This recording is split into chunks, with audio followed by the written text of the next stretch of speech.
This is our meditation class on Wednesdays through the La Jolla Community Center. And thank you for sponsoring us, Deborah. This is really an honor and a pleasure to be with all of you and to share your practice with me, which strengthens my practice. So I really want to thank you all so much. We had some questions last week, and we will have time for questions afterward. We're going to do some calming body scanning before we do our meditation and breathing. And then we will have time for questions and answers after that. I think I talked to you guys about John Kabat-Zinn, who's a Harvard professor who has been famous for not only kind of bringing mindfulness to the Western world in a way that we can understand, that's easy to understand, but also has led quite a few studies and scientific research has proven that stress and depression and anxiety can all be alleviated by mindfulness. And that is one of the reasons why I got into it. Being a type A personality and working all the time, I found that as I got older, I became more anxious. And the ways that I would try to alleviate that were not always the healthiest ways. And it was difficult for me being so busy and so active. I was always an athlete as a kid, and I still exercise a lot, but I found that it's really important to try to lessen our anxiety. So we found in scientific studies that the amygdala, which is kind of in the center of the brain, is the fight or flight response, the stress response part of our brain, which sends signals to our body to either calm down or to rush and get out of danger. We found that in mindfulness meditation, just after a few weeks, the amygdala begins to actually shrink, and because it doesn't need to be used so much, which is really great because that controls the cortisol and the other hormones that are stress hormones that are very bad for things in our body, like inflammation. They cause diseases and heart problems. And so it's a really great thing because you can really control your mood by just taking simple breaths and just going into your mindfulness, whatever that is for you. So I'm just going to give you some little tips on how to do that and how it's easy for you. You can practice mindfulness just a couple times a day. As far as the breathing goes, the breathing is what teaches us how to go inside and to relax the body, which relaxes the mind. And so those responses start to kick in, which gives us clarity and calm. And I think in this time, we're really needing that. And so I'm very honored to be with you guys and to share this time with you. So let's get started. I wanted to just mention one thing by John Kabat-Zinn from his book, Full Catastrophic Living. He has several books, but that's a really great book. And there are, in his book, Full Catastrophic Living, there are actually 7 tenets of mindfulness. And the first one is non-judging. So I'll just read this to you really quickly. Assuming the stance as an impartial witness, seeking good and ignoring the bad. We fear losing the good and avoid the bad. We must fully enjoy effectively with stress and suffering, with pleasure and with pain. And next week, we'll talk about the second tenet of mindfulness as we go. So let's all get started. I'd like you guys to please assume a comfortable position, either on the floor or sitting. Please keep the back straight so that we can breathe. This facilitates the breath as we're going in and out. So we want to have a full opening so we can get all of that air into the rib cage, into the belly, and into the other organs, the brain, all the other organs that we have. And that's very, very important for us because we want this to be holistic. So that would mean everything that has to do with you, not just physically, not just mentally, but spiritually as well. We're going to go to that place that is innate for everyone, and that is within. So let's begin. I like to close my eyes so I don't have any visual distractions. Um, and sometimes actually I like to take off my glasses because that's even better.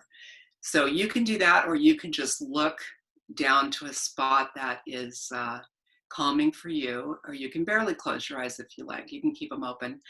Um, we're trying to minimize distractions around us today. So that's why I like to close my eyes. So sitting in a straight and dignified posture, kind of raising the spine and raising the crown of the head. Please do find a soft and comfortable space. Sometimes you might want to sit on a pillow or a pad to raise yourself up so that your legs are comfortable. Or if you're comfortable, you can just sit in a chair. And like I said, you can always lie down. So let's begin. Keeping the back straight and slightly tucking in the chin, just a little bit, not down, but just a little bit. So we're going to get a straight airway coming in and relaxing the arms on either on the legs or over the knee or in the lap is fine. You can relax your arms at your side if you like to. That's always good. And you can breathe now with me. And breathing in through the nose, filling the lungs, the chest cavity, and the belly, and let it go out through the mouth. And again,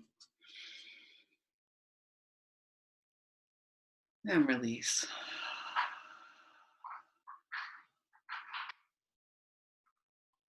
These few breaths at the beginning will be very slow as we're signaling the body and the mind to calm down. Breathing again and filling up the body with that life-giving oxygen and just letting it go.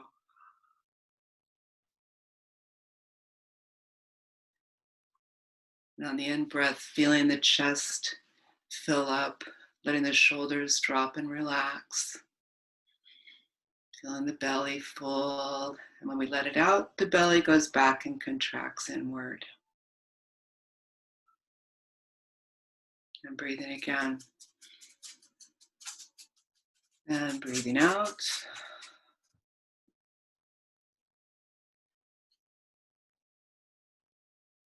I like to breathe in through the nostrils to filter the breath.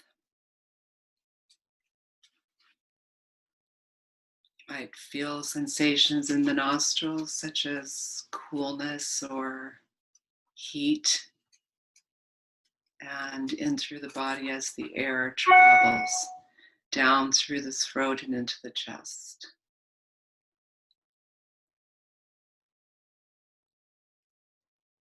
Just breathing normally on your own. You can breathe through the nose on the inhale and the exhale if you wish, whatever's comfortable for you.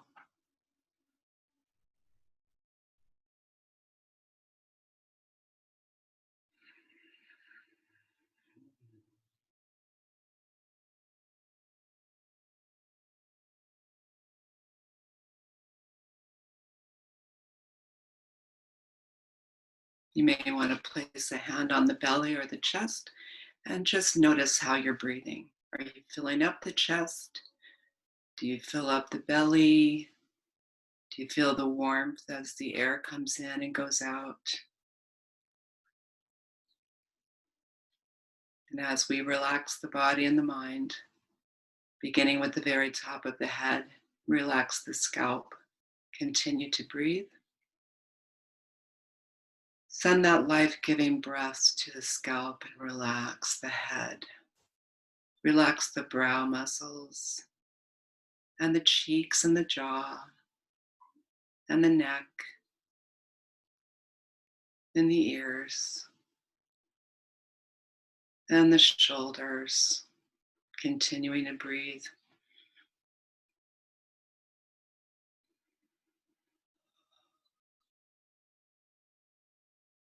And on the exhalation, notice that the shoulders drop away from the body, relaxing the arms,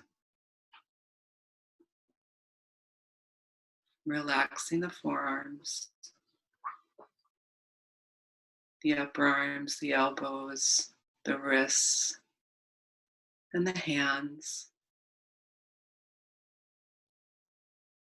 Noticing anything that you may feel in the hands or other parts of the body, and send the breath there. Out to the fingertips.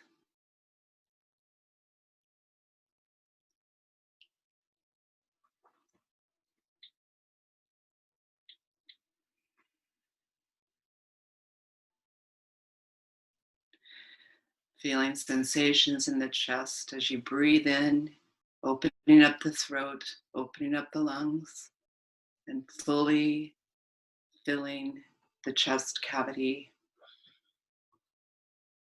all the way through the lungs into the heart. You may feel your heart beating as it sends the blood throughout the body,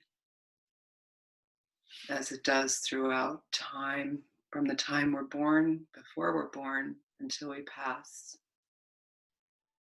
We always have this life-giving oxygen, no matter where we are, no matter what our circumstances outside are. We are calm within.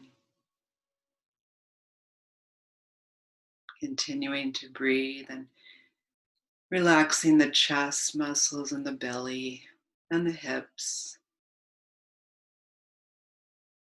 Relaxing the neck and the upper back. Let your shoulders just release. Nowhere to go, nothing to do, but be present.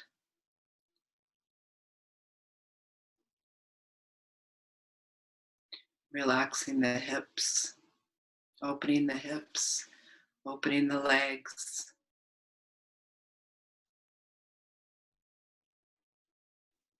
Sending the breath to those heavy thigh muscles and the knees. Send the breath to the calves, down to the tops of the feet, to the bottom of the feet, and down to the ground. As we sit on the earth, completely lifted, completely supported by our Mother Earth, we dig our roots into the soil down below as a tree, searching for nutrients throughout and feeling completely grounded and calm with the earth as one.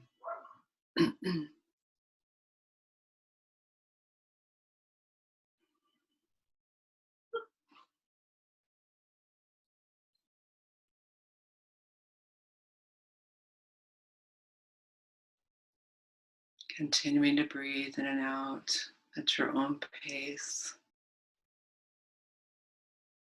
Continuing to feel the breath.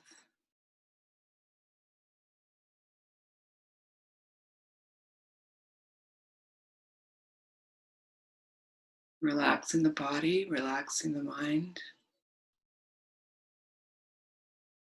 And as our minds are very busy and distracted, we can bring them back into peace just by breathing. Allowing distractions to form, perhaps something from the past, something from this morning or yesterday that might be on your mind, or just past experiences, thoughts, kind of like photographs, scenes of the past, maybe people that we know or places where we've gone, things that we've done. And while imagining those things in our mind, we realize them, we look at them, and we acknowledge them without judgment. and simply let them go.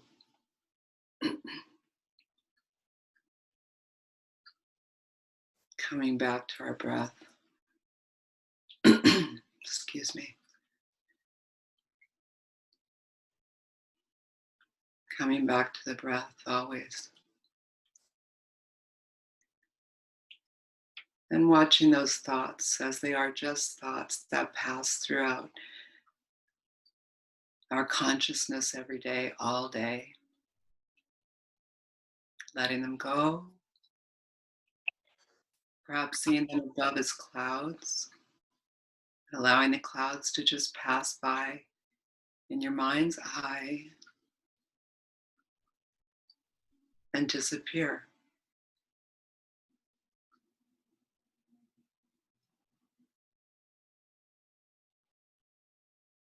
Continuing to concentrate on the breath. Sometimes it's easy to count. 1 in, I'm breathing in. 2, I'm breathing out. Or just the numbers. 1, 2, 3 on the in breath. 4 on the out breath.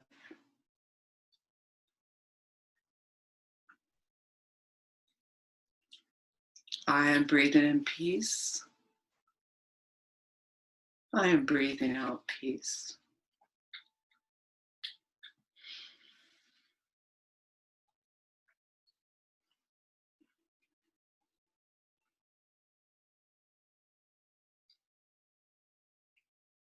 If you find your mind is distracted by plans that you have, as we are planners, as humans, we're constantly planning and trying to figure out the whys, the wheres, the hows. Some things we have control over, some things we don't. But we do have control over our breath and our reaction to things that we see or things that happen to us.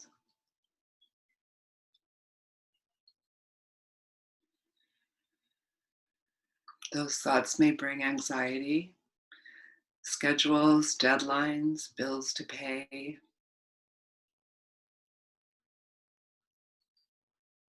Then we go back to our breathing and simply rest with our breath.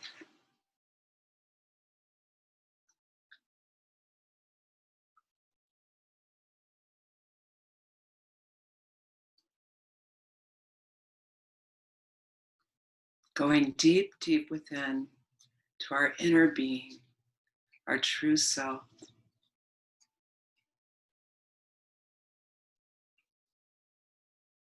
Our being or soul, if you want to call it.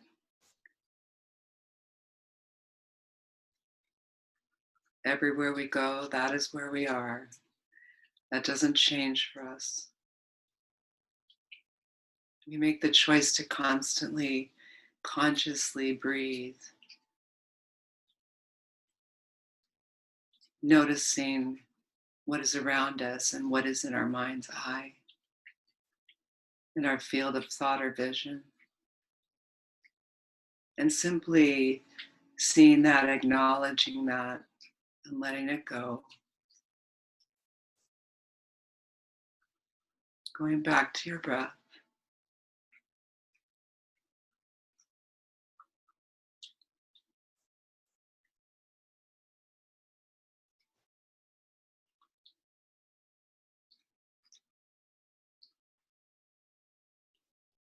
Going deep, deep within. And you can place a hand on the belly, just above the belly. And think of the bright, beautiful color of the sun and the warmth and the light from our wonderful sun, signified by the solar plexus, which is the power chakra and the strength of the self. We can tap into our inner strength if we need it, simply by going back to the breath, going back to the self, and being strong and knowing who we are within. It's finding the truth, opening the mind to possibilities.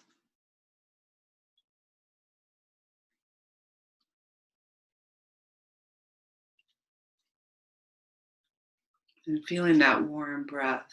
Imagine yourself being outside in the grass or on the beach or anywhere, just sitting in a chair and closing your eyes and looking up to the sun, feeling the warmth on your face, how it fills your whole being, relaxing the body, relaxing the mind.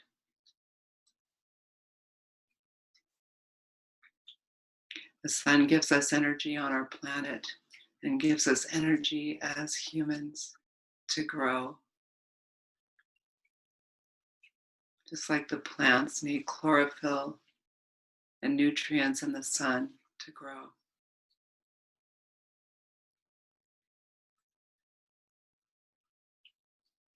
Our breath gives us the strength to grow and the insight.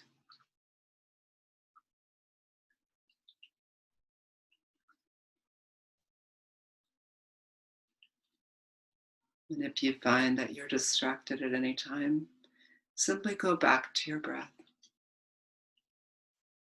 going deeper, deeper, deeper within as the breath goes through the body, down through the torso, into the belly, and out again.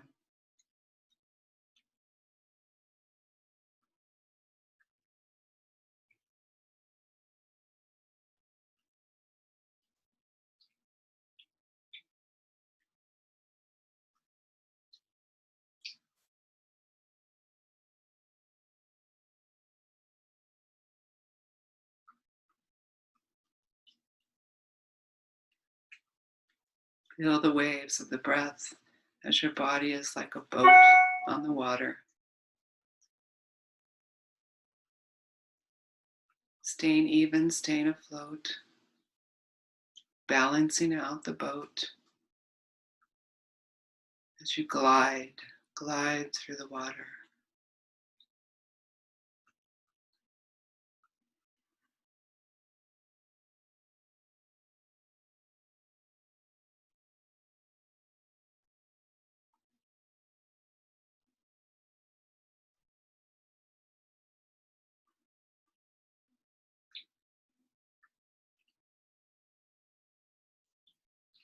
Going deeper, exploring what you see, what you feel, acknowledging those feelings and thoughts, letting them go.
And now, very, very gently, let yourself come back into the space of the room you're in, fully present, fully within the body, and fully grounded.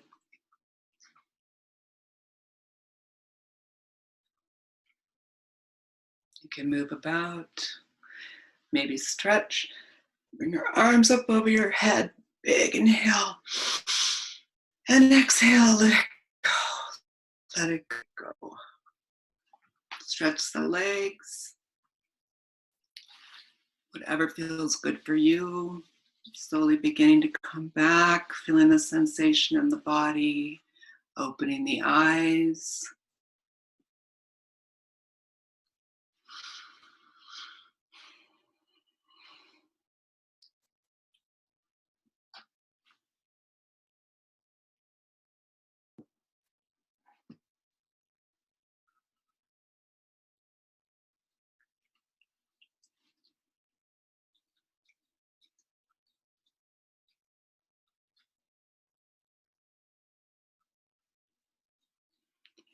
Would anyone like to share their experience or something that came to them? Maybe a thought or a sensation? Anything interesting? Did you feel your body relaxing as you got deeper into the breath? I think that's such a great feeling.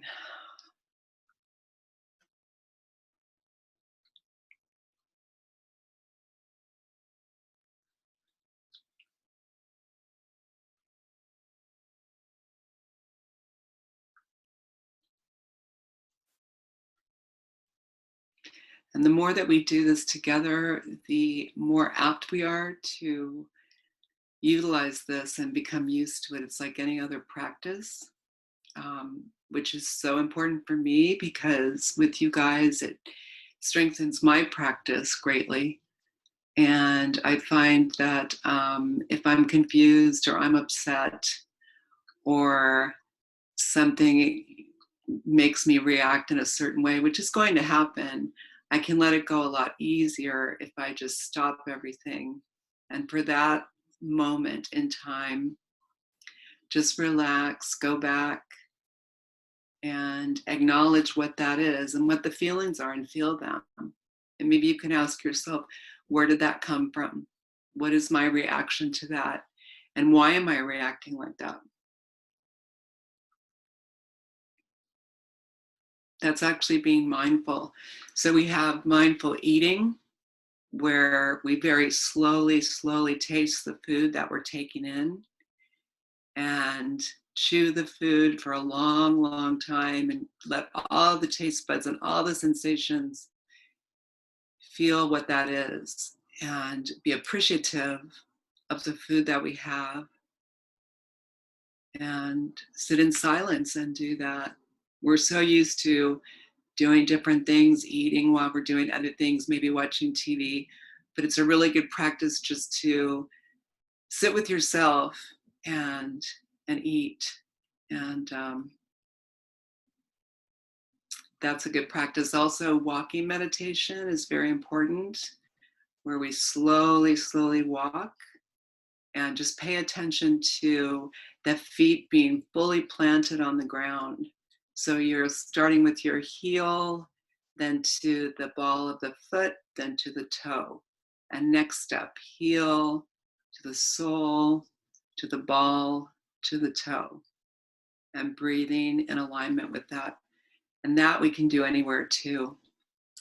I know a lot of people like to do mindfulness before they go to sleep to relax the body, which is a wonderful way because the breathing really takes you into the deep sleep. And we all need deep sleep right now. Our REM sleep's important. Meditation is also very restful. So the body is actually cued to rest and then regenerate. And that's what we get in sleep as well. So that's why sleep is so critical and so crucial to our health. And that's the reason why we want to protect our sanity and our physical health. And that way we can be ready to do the things that we need to do and the things that we want to do. And our planning becomes more clear. So does anybody have any questions about anything? Yeah. Yes. Hello, Barbara. Hello, Banu. Hi. That Hi. was so great. I don't have any question. I had a question, but it's all answered. Oh, it Yay! Thank made you, my Manu. day. I'm Oh, going to go through the day with all the peace, harmony.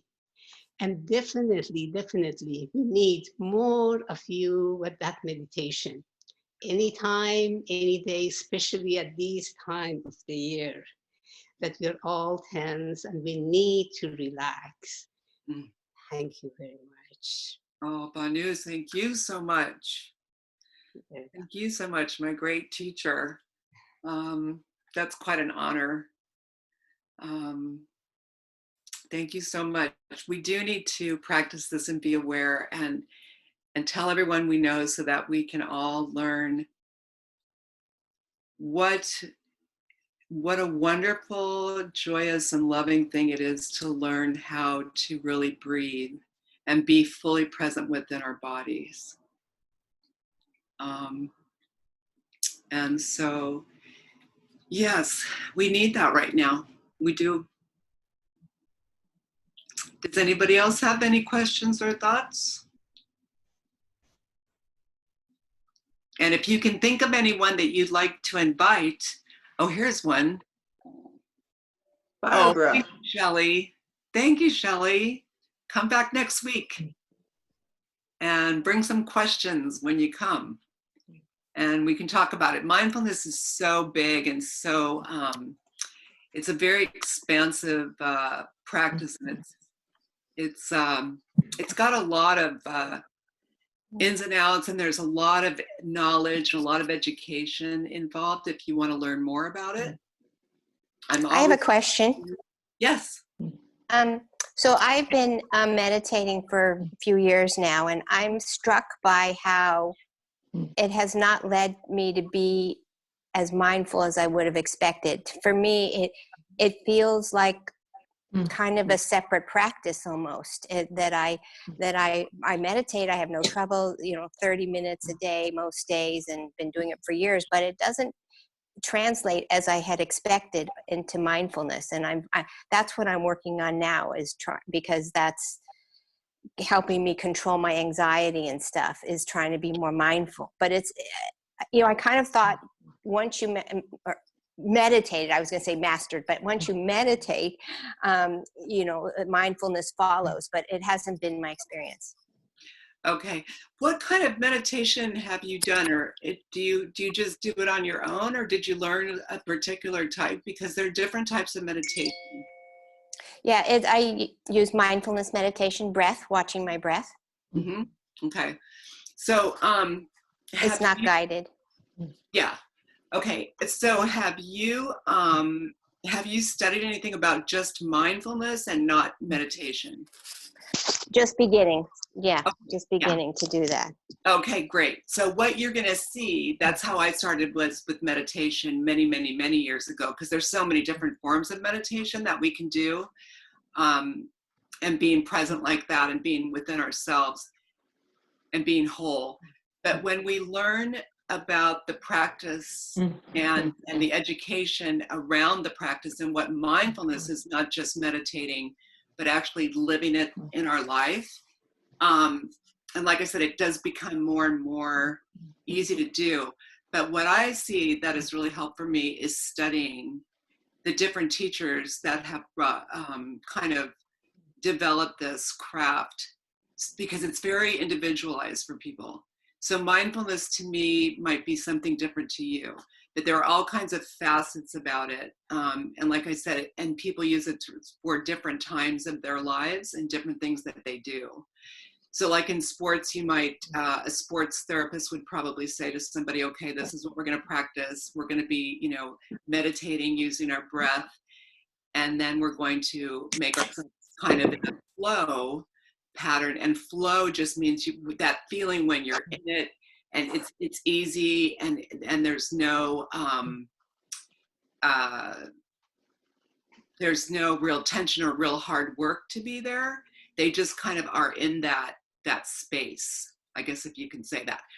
So I found that the more that I practice, even if I have a bell in my house that goes off an alarm with a little ding, I can stop everything and do my mindfulness right there, just for a few seconds even. It doesn't have to be where you're doing sitting practice. And that's why I like the walking meditation too. But I found that I constantly am studying meditation, and I'm constantly studying what mindfulness is. There's so many things. It's a very deep discipline. And so there are many, many writers and people who, like I said, have come up with, their ideas, but it is a very, very ancient practice in meditation. So what we call mindfulness is not having like a full mind, but kind of not having an empty space, which was one of the ways, like in transcendental meditation, when I was growing up, there were people that were like trying to like erase things or clear out the mind. And we're not really talking about that. We're talking about being really fully present. So I think by your being fully present, you may not realize that you're doing it. What were the things that you wanted to maybe achieve from mindfulness? Can you think of something? Well, yeah, just anxiety reduction, worry, fear, and the cycle, and just that. So yeah, the human condition. Yeah, that's very hard to magnified now. Yeah, especially now. And I find that, and I've learned too in my practice and in my studies, and I have a degree in counseling psychology, and because when I worked at a clinic here in San Diego at Gifford Clinic, I had a teacher, and my boss was actually a practitioner of mindfulness, and she's quite famous. And using that in practical terms, that was really hard to do. But we were helping people with, everyone has anxiety. And I always tell people that we're born with anxiety because we need to have that to tell ourselves to fight or flight. So a lot of us are raised with a lot of anxiety because there's a lot of pressure, or maybe our parents were very anxious and we don't even really know when we're kids what that is or what that feeling is. So it's kind of second nature to us, especially in the West, because we're not raised as kids to understand this or try to practice this. We're changing that now. We're getting this into the schools, and I do teach kids. And my grandsons practice with their parents and with me. But I think that just in time, it becomes something where we look at our anxiety and we can feel the sensations throughout the body, like when I was practicing with you right now and with us. When you have anxiety, maybe your breathing is shallow, your heart may be beating really fast, you get the clammy hands, or do you get really irritated? Because those are some of the symptoms of anxiety. Yeah, just racing heart, and that racing heart probably is my biggest. Yeah, I can totally relate to that. And so what I do is I notice that, and then I feel it, and I actually let myself feel it, because when we're anxious, we tend to look outside because we're looking for, what is that making me feel like that? Do I need to run? Do I need to do something? And so a lot of people will run for food, or they'll run for drugs, or they'll run, which is all good, but you're running away. Instead, if you come in and you face what that is and say, put your hand on your heart, and then just quietly go within yourself and ask yourself, where is this anxiety coming from? My heart's beating really, really fast. Where is this anxiety coming from? And then maybe by acknowledging that, we can get some insight into why that's happening to us. I don't know if you've tried that, but that's why. I've heard of the RAIN practice. It sounds similar. Yeah. Yeah. And so the really beautiful thing about it is that it's so different for other people. It's different for everyone. It's very individualized because we're all different people. We're individuals. And so I suggest just finding what really works for you. And you can talk to me after this, or you can reach me. I have a website, but my email is also Yoes, Yoes, Barbara, Barbara@gmail.com, and you can leave me a number, or we can email back and forth, and we can talk more about that. And I can give you some ideas that I've used with people and that I use myself about that. Because like I said, I was raised around a lot of anxiety. And so I have to sometimes just stop everything and go to my breath, and then just allow the feelings and the thoughts to come through. Yeah. Let them flow. Because when we're trying to squash those things, they come back in different ways. Yeah, I think the hardest part for me is stopping. I mean, Yeah. that's once you stop, then everything else can follow. But it's the recognizing and stopping that Right. the challenge for me. Oh yeah, it's a huge challenge, because there we are in traffic and somebody's cut us off, and the immediate thing you think of is, I can't believe that person did it, because it scares you. You know, you might think they're jerks and stuff, but they go on. But if it's really scaring you, then you get tense like that. You get anxious, and you're like, oh my God, and your heart's beating out of your chest. And you know, I've known people who have terrible panic attacks. It's debilitating for them. But I think the more we do it, and the more we learn, like I said, the more education that we have, we can kind of learn how to carve something out for ourselves, which is our own practice. When we worked at the clinic, we set a timer, and a bell would go off in the office, and we would just all completely stop what we were doing, because it was highly stressful. It was a mental health clinic at UCSD. And we would stop what we were doing and kind of reset. So you're not only resetting your mind, but then you're resetting your body. And then the anxiety, it's like you said, when you remember, then you can do this easily. But it's remembering when you're in that crazy moment, that's hard. So if you have something to remind you, if you wear maybe beads, or you have a bracelet, or you've got something that could remind you, something on the wall that might say, you know, breathe, just stop, or on the refrigerator. I have that on my refrigerator to remind myself. Then I think, like any practice, it gets to be second nature. Okay, thanks for the help. I appreciate it. Oh yes, absolutely, anytime. And you know, it was harder for me when I was younger, but since I've been doing this for a really long time, I think it's easier. So it does come to you in time. We just have to be aware of which you are. And I'm glad you asked that question. Thank you. You're welcome. Thank you, Barbara. Good to learn. Oh, thank you so much. Thanks, you guys. So come back on Wednesday, and please look at the schedule at the La Jolla Community Center online. They have a lot of online classes right now. And they're a wonderful place, and they're a wonderful resource for people of any age. Hopefully in the future we'll be open and we'll be all in person again. And I hope we're hugging. If we're not, we'll be together. But it's okay. So good to see you all. And thank you so much, Deborah. Thank you, everybody. And thank you all for sharing with me. Thank you so much for helping me. Okay. Thank you. Take care. We'll see Thank you, you. Next week. Bye-bye, everybody. Yeah. Bye, everybody. Love you all. Bye.